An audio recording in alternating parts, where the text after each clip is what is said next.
million here. We need 5 million here. And I say, well, do you vet it? He goes, no, we're in emergency mode. So we cut the checks immediately to him immediately. And he says, but this is where it gets crazy, JJ. He said, when I cut the checks to the subcontractors, I'm cutting the check to the same payee. I'm sending the same funds to Jewish Family Services, the same account.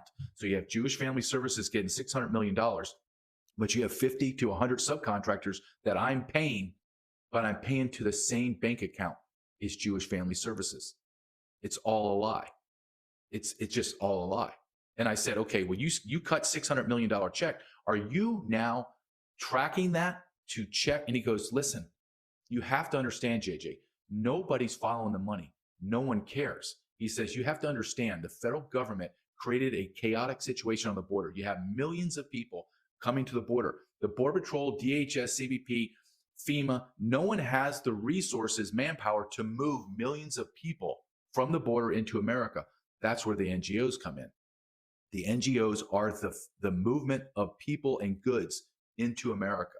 That is the evil partnership between the government and the NGOs. Did he give you a sense, because we have a segment coming up here tonight, we're going to talk about the United Nations and their collaboration on all of this and bringing in military-aged men. Did he give you a sense of why most of these people that you've been seeing, of course, on camera, are military-aged men between the ages of 25, 35 years old?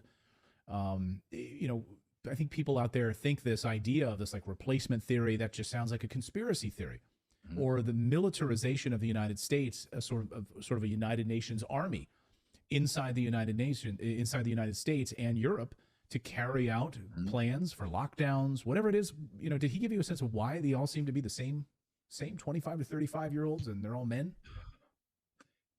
He did, as well as many other investigative journalists that I have contacts with and my sources. They all believe that this is a military style invasion.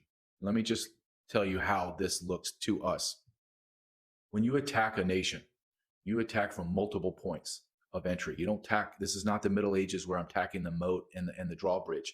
I'm attacking multiple areas. So once you do that, you attack multiple areas, you make the inroads into America. Now, the United States government, who I believe is the enemy of our people, has already created the pathways, the highways, the routes for the invasion to go into Middle America. So you don't invade a nation and just stay on our borders.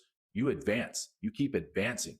So when people are talking about the military-age adult males that are pouring into our country, understand that they're anywhere from 50 to 70% of the total illegal population coming into America. We've been sold this lie that's family units and babies and kids.